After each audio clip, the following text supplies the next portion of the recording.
What up, y'all? Welcome back to another episode of the Rolling the Bottom Podcast. I'm your host, Zach Moore. Hope you are doing well whenever you are listening to this one. We're here to talk all things Las Vegas Motor Speedway. It's currently 12:16 a.m. on the East Coast. We're here to talk about everything that happened in the West Coast at Las Vegas Motor Speedway that we talked about. Two great races, I should say. Not great racing. There was great racing, of course. Xfinty Series, Cup Series kicked off their round of 8 for their playoffs. Really fun, really enjoyed both races. The West Coast time kind of threw off the time. We had a night race for the Xfinty Series at 7:30 Eastern time, and then we had a 5:30 Eastern start time for the Cup race. Let's get right into it, guys. Denny Hamlin wins the South Point 400. He locks himself into the Final Four. This is Denny Hamlin's 60th victory. He ties Kevin Harvick for 10th all-time in wins. If Denny gets one more win, he will be the sole owner of 10th all-time. Denny is going to the championship race. He locks himself in the Final Four. This is Denny Hamlin's 5th time making it to the Final Four, but this is his first appearance in the Final Four in the next-gen era. The last time he made it to the Final Four was in 2021, which was the last year of the Gen 6 car. It was really beautiful. Denny Hamlin got emotional for this win. He talked how his dad's not feeling great. So just to, his dad to be able to win in 60 has to be a beautiful thing. He talked about how much his parents have sacrificed for him just early on, just to even have a chance for him to even race and live out his dream. So for Denny to even be here is an amazing thing. And you got to give a lot of credit to his parents for sacrificing a lot for him to even get opportunities, to even be in this position. So it's a beautiful thing. It was really cool to see the emotion from Denny, because Denny, he's a very passionate, emotional guy, says a lot of things, but to see tears coming from his eyes was kind of a very beautiful thing to see. A beautiful thing about what sports can kind of take out and show, and what can take out of a person. The emotion that can take out of a person that you can see is a really beautiful thing. Now look, the fact that Denny's made it to the championship for so many years. Denny's won a bunch of races, but in the round of 8, and at least in this generation car, he just hasn't been able to get there, right? And there's been, every year it's the whole storyline. Is it Denny's year? Is it Denny's year? I'm not saying it's Denny's year, but everything's going great. Even when he had adversity, the Ty Gibbs incident, then the Kansas incident, then it's never got to a point where it derailed his championship. Because look, he comes out here in Las Vegas. They had a slow pit stop. Had some, iffies here and there. Weren't in the best position. But guys in front of them made mistakes. And they kept in it. And they raced incredibly hard. He passes Kyle Larson with 5 to go. And then with 4 laps to go, down the front stretch has a lot of momentum and runs the outside. Briscoe on the bottom clears Briscoe easily. Now, Denny went with a 4-tire strategy there with our most recent pit stop, and Denny and Briscoe went 2-tire strategy, so the 2 tires didn't work out for Briscoe, and that 4-tire stop worked out for Denny. But the fact that Denny is still in the past Larson, who was on the same the same tires as Denny, the same amount of age on both. They both pitted for 4 tires, so for Denny even past Larson was a big deal. That was a key moment in the race. So the finish was awesome, and I was just blown away that it actually happened. Denny actually won the race, and he's actually going to the championship. I'm just blown away by that. Right? You just believe. I didn't pick Denny Hamlin to make the championship floor because of just stuff that happens in this round of 8. That's mostly out of Denny Hamlin's control. So now, Jugga's Racing gets 2 weeks to prepare to get there. And look, Penske isn't in a great spot either. They're going to both be in pretty much must-win situations, or must perform top 10 the next 2 weeks. So who knows? Maybe this is a great spot where Denny doesn't have to worry about a Penske car. We know what a Penske car is capable of to get to Phoenix. But like I want to say, man, what Denny Hamlin is doing at age 44, I say it all the time, the amount of things that Denny Hamlin has to go through, about the amount of busyness that Denny Hamlin is, the amount of things Denny Hamlin has to deal with, that he's kind of put on himself. He's the one that is part of this whole lawsuit, right? He's the one that has a family that his now fiance Jordan have created, right? All these things that Denny Hamlin has created for himself, but he doesn't let that stuff affect what he does on the racetrack. And it's truly, truly impressive. Chris Gale, he was with Ty Gibbs. Things didn't work out as great there for Ty. Now Chris Gale gets to go with the veteran crew chief. Denny was upset with why he was upset that he had to go with Chris in the sense because him and Chris Gabehart had this great bond and they were having a lot of success. Well, Jiggers Racing wanted Chris Gabehart to be the competition director.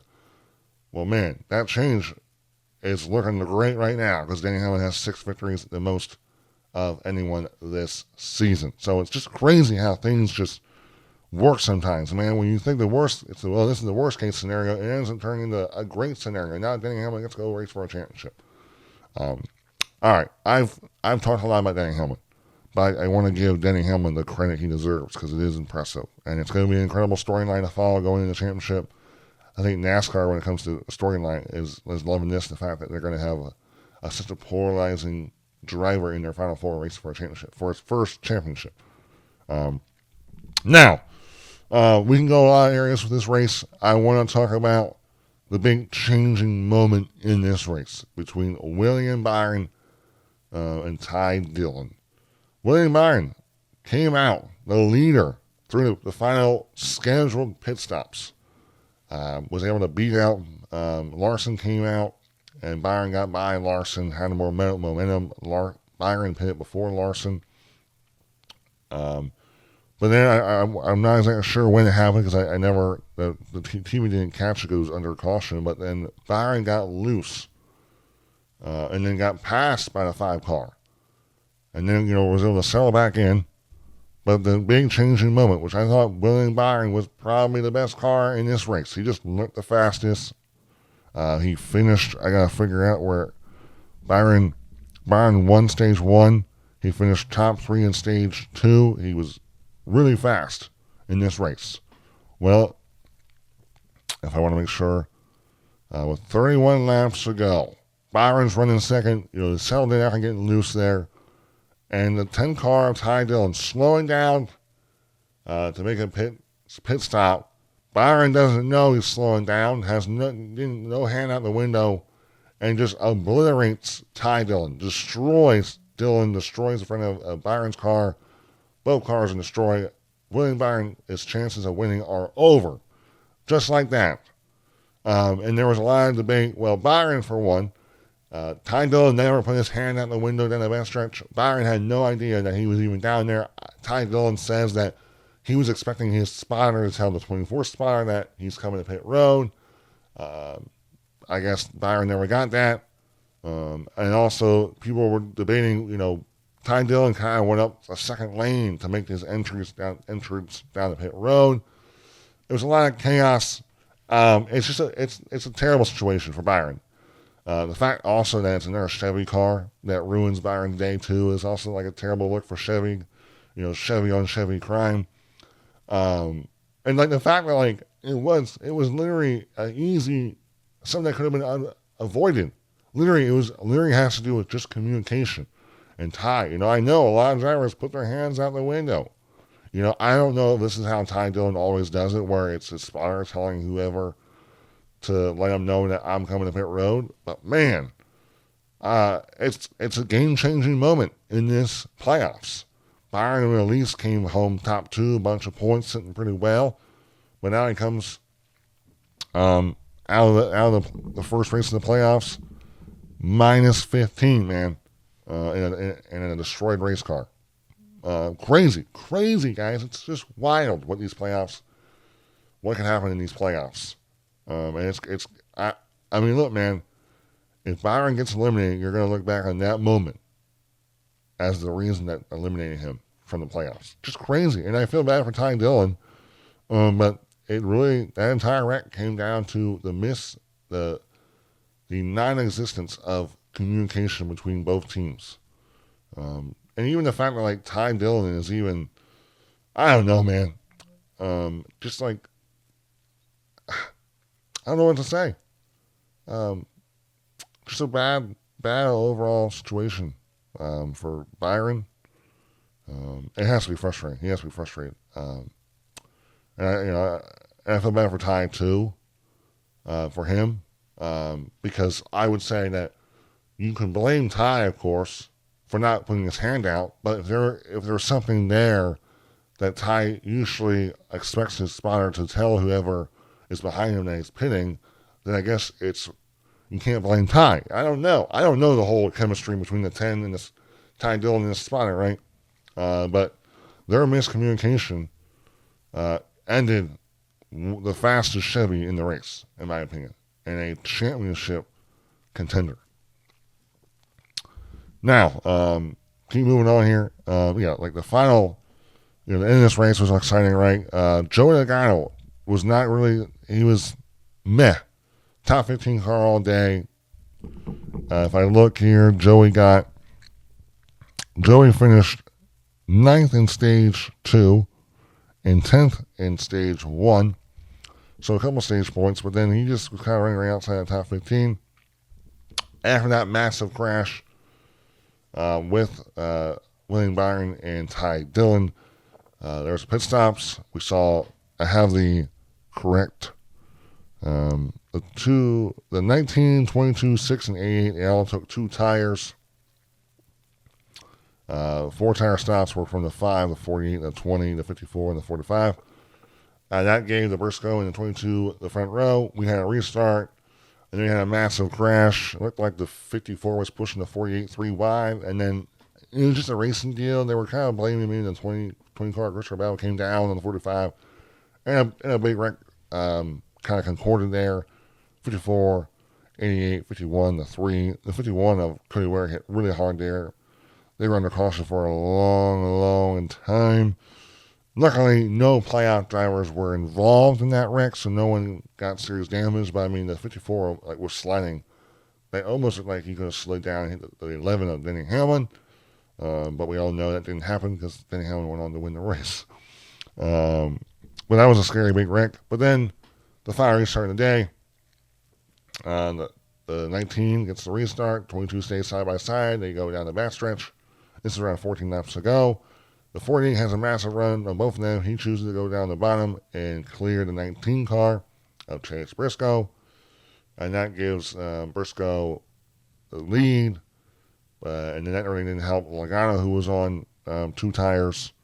Bowman was on 4 tires. I know Bowman had some damage, though, with some contact. I think it was on pit road. I'm trying to think where he got the contact from. I forget. They were telling us about it. But then that's where then we ended up seeing Hamlin and Larson. Even like Hamlin was racing really hard with Rennick. But once Hamlin cleared Rennick, Hamlin was really, at the end of those final 13 laps there, Hamlin was really ripping the high line. And he was creating a lot of momentum. We saw throughout the race, the high line, a 45 car Rennick was really fast in this race. And he also looked like he was a contender in this race, was ripping the high line. The amount of there was times when the 45 was running right against so close to the wall where he would create such a big run and then momentum down the front stretch where he could just pass guys quick. It was fun to watch. The runs in this race were awesome. But once Hamlin got cleared of 45, and then with 10 laps to go here, the Hamlin is now trying to pass the 5. And they were racing side by side for many laps. But I think the key moment was when the 5 allowed the 11 car to get to his outside and then just able to let the 11 stay to his outside. And then once Hamlin was able then to really clear Larson, he cleared Larson, I think, with 5 laps to go. I'm trying to think, I believe he cleared Larson. He was able to get to Larson's inside and then just outdrive Larson, create a little more momentum, clear up, take Larson's air away, and then boom, a half a lap later. It was quick, right? That was 5 laps to go, coming to 4 laps to go, and turns 3 and 4. Hamlin's creating that run in the high line, and he creates such a run on Briscoe that when he gets to turn 1 and 2, Hamlin runs the high line again, creates that big run, and then clears Briscoe and then sets sail and gets the W for those final couple of laps. Hamlin did say a prayer, and his prayer was answered. Hamlin did bring up how he doesn't usually ask for prayers that aren't things that aren't important, but this one got answered, and no cautions came out. I was thinking, man, of course there's going to be a caution. Of course there's going to be a caution for Denny Hamlin, but it didn't happen. But so that was really the key moments in this race. The big rank, I mean, it's still crazy to think that rank from Byron was just wild. Scary rank. I think now we can kind of talk about our playoff drivers as a whole. And then we'll talk about the race as a whole. So Hamlin wins. He's in. Larson finishes second. He was able to get a couple more spots. Larson dominating stage 2. I think like all the laps in stage 2. Larson finished second in stage 1. Larson finished second in the race. Larson led the most laps, 129 laps. His car was really, really good. But I also thought Byron's car was really, really good. Well, Byron made a mistake there, got loose in turn 2. And that's where Larson cleared him. And maybe that was going to be the race right there. We don't know. But then, the caution comes out for Byron. Some different strategy calls, play out. We already talked about Larson got past there 5 laps to go with Hamlin. Hamlin just had a faster car. So then his car just was better in that moment than Larson's. Or Hamlin just wanted it more. I don't know. It was like weird. Larson was just like, I'm racing, and he was saying in his post-race interview, I'm racing, I'm driving this thing as hard as possible. And maybe Hamlin was driving it more than harder than me. He was like sarcastically like bringing that up. But now Larson will be plus 35 to the cut line. Larson's sitting well. 35 points is good, but knowing that Talladega is the next race and anything can happen there, you can get wrecked out, lose all your points like that. It's like you're sitting good. If you can just survive Talladega, maybe get a couple stage points here and there and finish top 10, that's good going to Martinsville. But who knows? It's just going to be so much luck involved about where you are running at certain times. That's the big one happen. So good, sitting really good. Larson sitting really good, but with Talladega, who knows what's going to happen. Moving on here. Let's keep going down the line of playoff drivers. Christopher Bell finished third. Finished third in this race. Bell also. Where did Bell finish in stage 1? He finished 7th in stage 1, and then he finished 10 and 9, 8, 7, 6. So 7th and 6th in both, and 7th, 7th in stage 1 and 6th in stage 2. I don't think Bell led any big laps in this race if I keep scrolling down. Nope, Christopher Bell did not lead any laps, but Christopher Bell comes out of this race plus 20. And plus 20 is just not going to cut it, guys. After this race, you're sitting good if you're going to like a traditional track where you're going to Talladega and you're nowhere near safe there. And Bell, I think he's solid. I mean, he's solid on road courses. Not road courses, excuse me. Bell is solid on super speedways. He's going to have a fast car. He'll be able to manage that race. I think he'll be able to work his way to the front, but it's, we talked about. Talladega is one of those races. If you're 3 wide, it's all going to come down to what lane is moving at the right time. Does the big one happen? Where are you when it happens? Can you survive it? There's just going to be a lot of toss-up there. You're just going to hope that you can survive Talladega with maybe a couple points and just keep yourself in it where you don't have to win, where you're not in a must-win heading into Martinsville. And then we keep going down the line. Chase Briscoe finished 4th in this race. Briscoe also led the second most laps, 57 laps. Was really good in this race all around. But he led laps early in stage 1, but he just wasn't where the 24 was or the 5 was. They fell back on some strategy. I think a slow stop throughout the race there. And then they had to try to play some catch-up game and do a 2-tire stop.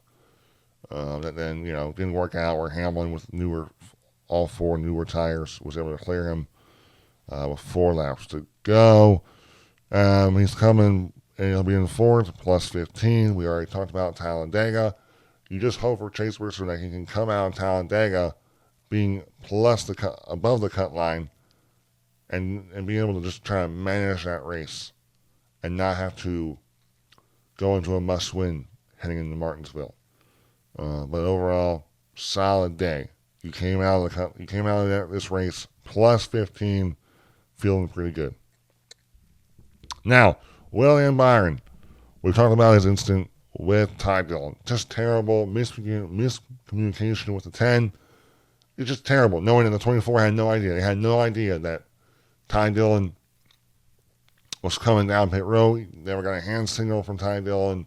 Ty Dillon was expecting his spotter to tell the 24 spotter now coming to the pit. Just terrible. Now, Byron won stage 1. He finished 3rd in stage 2, got a bunch of stage points, but then he gets wrecked out and finishes. Where does he finish? If I can scroll back to my notes. Byron finishes 36. Yeah, it stinks. He finished 3rd and last because of that wreck.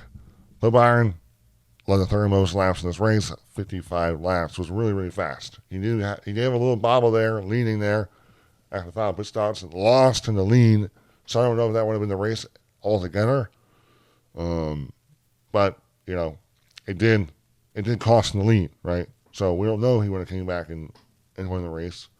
But getting that wreck and then his chances of a good finish and being maybe the highest in points because of how many points he scored through both stages.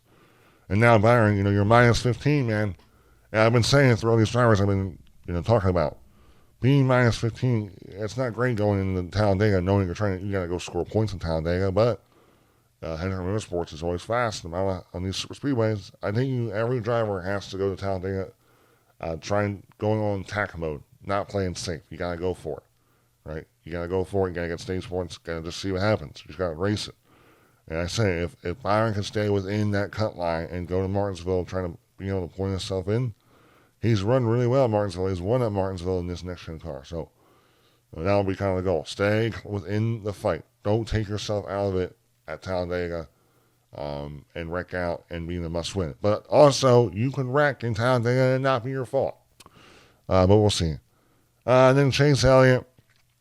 Where did Chase Elliott finish in this race? I gotta find him. Chase Elliott finished 18th. Chase Elliott, they had a uncontrolled tire.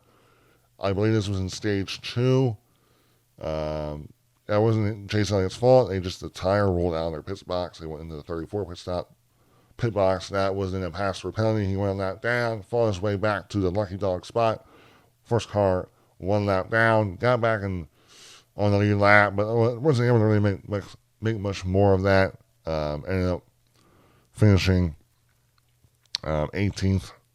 And now, I'm trying to think if Elliott did he get any points in any of the stages. Elliott finished 5th in stage 1 and finished, he finished, he didn't get in stage 1 stage 2. And Elliott will be minus 23. That's a lot of points to make up in Talladega, knowing what Talladega can do. But Elliott's won at Talladega before in this car, so you got to go out there and go make it happen. I don't know what else to say. It's Talladega. There's a lot of luck, but there's also an opportunity to go win a plate race. And Elliott can definitely go do that. Now let's go talk about Joey Logano. Joey Logano, we kind of talked about, tried some different strategy there at the end with 2-tire strategy. Logano ended up coming home 6th. Better than the way he ran. I mean, he was running with the outside of the top 10, right on the top 10, around 15th most of the race. To come out 6th is great, but Logano is Logano's minus 24. That's a lot of points to make up, but going to Talladega, Penske, Roush Chase engines, they bring a lot of power. I think Penske is going to be the fastest cars on track next week. So if they can stay out front most of the race, get a bunch of stage points, they can still put themselves in a position to put themselves in heading to Martinsville. But I think both, all Penske cars, all Fords, mainly Joey Logano and Ryan Blaney, who are in the playoffs on Fords, they're all thinking about going out to Talladega and winning that race because both Joey and Blaney are both capable of doing that. So that's all you can say about Joey Logano. They didn't really have any opportunities to do any different crazy strategy, no wild saving fuel there. None of those happened. So they're going to go in Talladega, which is a place they're really good at, and go out there and try to have a big performance day, which they very much possibly can do. Ryan Blaney is 8th in the point standings, minus 31. Ryan Blaney finished last in this race. He had a tire that went down in stage 1. I don't know. I know this is the same right side tire we used at Kansas. They had issues during practice for there, and now they had some more issues in this one. And Blaney was frustrated, knowing that like a tire comes down. It wasn't like you and the driver made mistakes. Just the tire went down, and he made contact with the wall. Suspension was beat up, broke, and now Blaney comes into the Talladega minus 31. But to me, Ryan Blaney I still believe that Ryan Blaney will make it to the Final Four, because Martinsville is a place where he needed to go perform. He went and performed and won. He's won the past 2 years there at Martinsville in this same Martinsville race. So I still feel so confident that Blaney, if he can still go to Martinsville and win that race and lock himself in. So I'm not as worried if I'm a Blaney fan, because I'm banking on Martinsville. But for Blaney, if you can go to Talladega and have a high point day, you don't have to worry about the mindset of winning. Must win won't be there as high at Martinsville. But like I said, same thing with Joey Logano, Ryan Blaney, they're gonna have some freaking rocket ships at Talladega. Roush Yates engines, Ford, they pretty much they've been the fastest at the super speedways. They usually qualify all inside the top 10. So look for Ford to be the team to be, the manufacturer to be at Talladega. We look at the playoff standings as a whole. So Denny Hamlin locks himself in. Kyle Larson plus 35. Christopher Bell plus 20. Chase Briscoe plus 15. William Byron minus 15. Chase Elliott minus 23. Joey Logano minus 24. And Ryan Blaney minus 31. Really, I think it's the guys that are plus. How can you survive Talladega and stay above that plus line?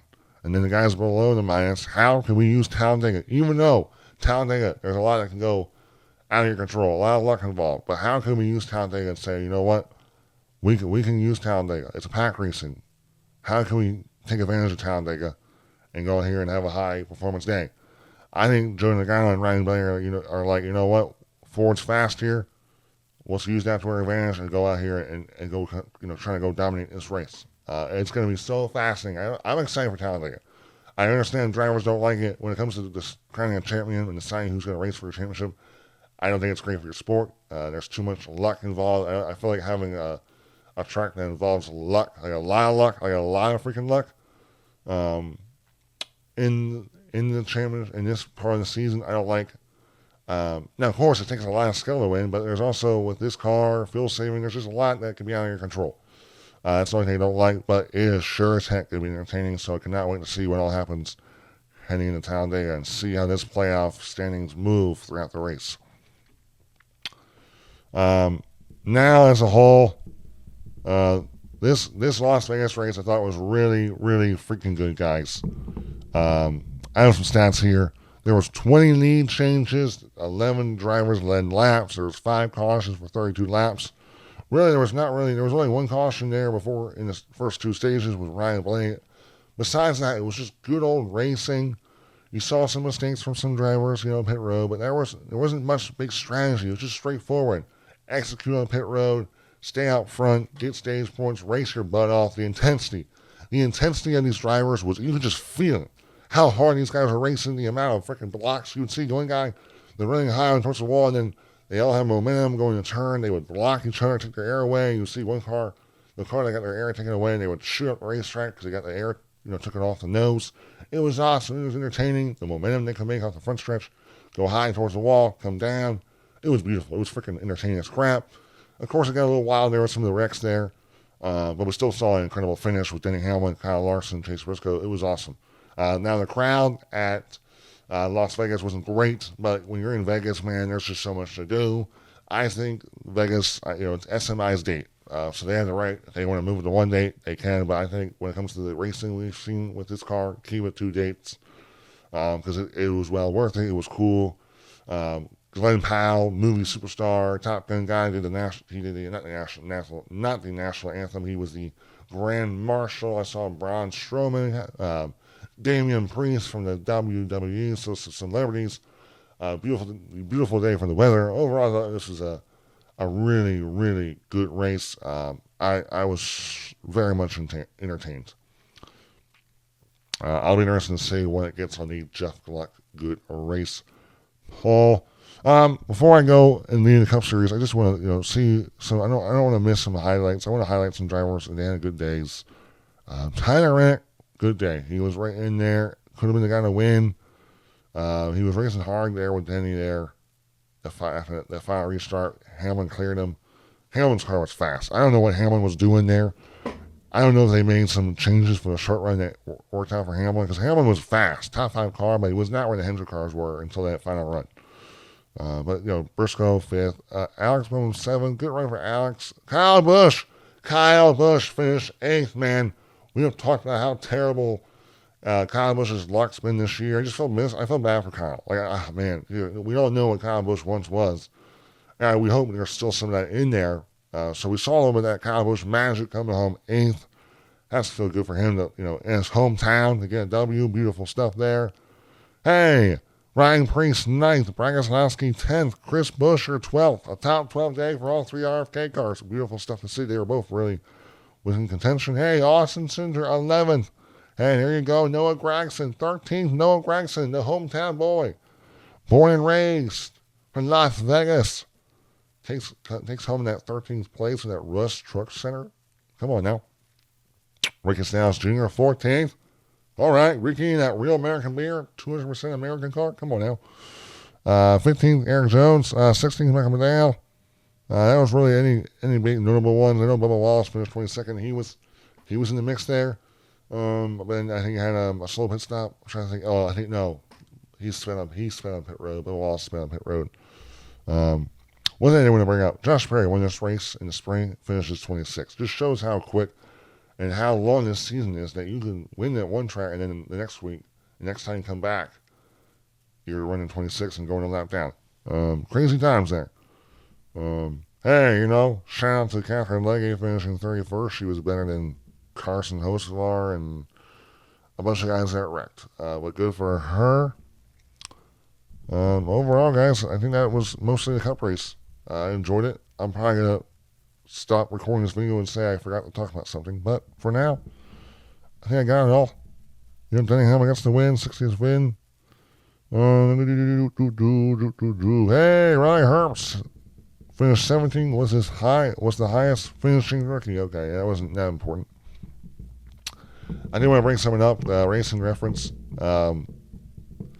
If we had the regular full season point standings, William Byron and Kyle Larson would have been tied for the points lead for the championship if we were doing full season points. Tied with 3 races left. Man, wouldn't that be something? Wouldn't it be amazing if we had a full season points format? Would have been a beautiful thing. But Christopher Bell only minus 22 back from both. Denny Hamlin minus 43. Ryan Blaney minus 45. Chase Elliott minus 58, man. Would have been awesome. But we'll see what 2026 has to offer when it comes to the new way we decide our champion. All right. I talked a lot. My mouth's kind of getting tired. So, Xfinty Series race, Eric Almirola gets his 10th Xfinty Series win. Great little battle there with Kyle Zillich. Zillich, man, was leading laps, got passed. Zillich's car was like sideways, dog. Freaking super sideways, but it was entertaining to watch. But Eric gets the win. Good for him. There was some beef between 2 guys. Nick Sanchez, Jesse Love got a little altercation there. Jesse didn't like the way Nick Sanchez was racing in. They were side-drafting each other really hard. I guess Jesse was mad at Nick because of past, the way Nick's raced him in the past. And then here, Nick's not in the playoffs. Jesse is. So some of that playoff guy mad about a non-playoff guy racing him. I think Nick has all the right to race hard, but race respectful. Don't end the playoff guy's day. Of course, we don't want that. But Nick was just in the playoffs. I don't see anything wrong with it. I understand. You're mad. You're frustrated that a guy is side-drafting you, killing your momentum when he's not a playoff guy. He's not really racing for anything besides trying to win the freaking race. I like Jesse Love. He's a young gun. He's a very young talent. I think he has a lot of potential, but to complain about a guy racing hard because he's not in the playoffs and you are, unless he's freaking just flat out running into you, I just don't understand complaining there. But I understand you're in the playoffs and every point matters. But Nick has all the right to race you hard. And Nick did pass Jesse. Nick finished 5th. And Jesse finished 6th. But I understand they were both I know Jesse was very, very mad. There was some good old audio there. I was very much entertained because of it. But let's look at the playoff guys where they finished. Aaron Cabarola, so 19 car is number 1. They're in the Final Four now on owner points. Zilich finished 2nd, playoff driver. 3rd, Justin Allgaier, playoff driver. 4th, Corey Day. Shout out to Corey Day. A lot of hype around Corey Day. He's made some mistakes. I don't know. I was a little worried about the hype was a little bit too much for him. A lot of hype around the Hendrick Motorsports is hyping him up a lot. Larson is. But today showed me that this guy has the potential to be a very legit and a future dang good race car driver in this sport of NASCAR. So good run for him. Good day. Nick Sanchez 5th, like we talked about. Jesse Love, playoff driver, 6th. Ryan Sieg, 7th. Good for him. Taylor Gray, hey. 9th, Sam Mayer, playoff driver. 10th, Austin Hill's a playoff driver. I believe he is in on points, I would say. I think so. Sheldon Creed, playoff driver. 11th, Brandon Jones, 13th, playoff driver. Carson Guapo, 15th, playoff driver. And then Sammy Smith, 20th, playoff driver. That was where all the playoff drivers finished. Eric Carolla dominated this race, won both stages. Look at the playoff standings heading into Talladega. Connor Zilich is plus 82. I don't know how this guy's not locked in yet. If he just goes out there and scores, 18 more points at Talladega, which they're very capable of. Those junior sports cars are fast at Talladega. He'll be locked into the championship 4 and with 1 race to spare. So sitting really well. Allgaier plus 44, sitting really well going into Talladega. But then Jesse Love the whole way on down. You don't like being in that vulnerable spot going to Talladega, knowing that there's a lot of things in your control, but a lot of things that are not in your control. But it's going to be fun and entertaining to watch. Entertainment, baby. I'm here for it. But I also understand why a lot of drivers do not like the Talladegas in this spot. But at least for Connor Zilich, dude, Connor Zilich could wreck out and finish last and still be above the cut line. So I think Zilich should go out there in Talladega and just try to go win that race because I think he'll be very much capable of doing it. But like I said, it'll be fun to watch heading into Talladega, baby. It'll be fun. All right, guys, overall, that was a race. That was race weekend. Good racing, guys. I'm excited. I'm excited for these next couple of weekends. Stay tuned to much of my NASCAR content I'll post. Appreciate the support. I have a GoFundMe. If you want to support my GoFundMe and help me get to more races, let me know. Not let me know. I shouldn't say that word. That's bad. Why am I saying that? If you want to support me, you can. If you want to help me get to more races, my goal is to go to Martinsville, cover the weekend, give you guys some good content there, ask some good questions, hopefully. But then also go to the Phoenix Championship race. I applied for both credentials. I'll hear about Martinsville probably this weekend, and then I'll hear about Phoenix next week. But I'm excited. I'm very much invested. Love the sport. Love making content. Thank you guys for watching. If you're not watching, I don't get to do these cool things like going to races and covering the sport that I love. So overall, enjoy the podcast. Hope you guys enjoyed it. If you're this far into it, it means the world to me. Overall, guys, have a great week. We'll see you next week after Talladega, baby. Woo!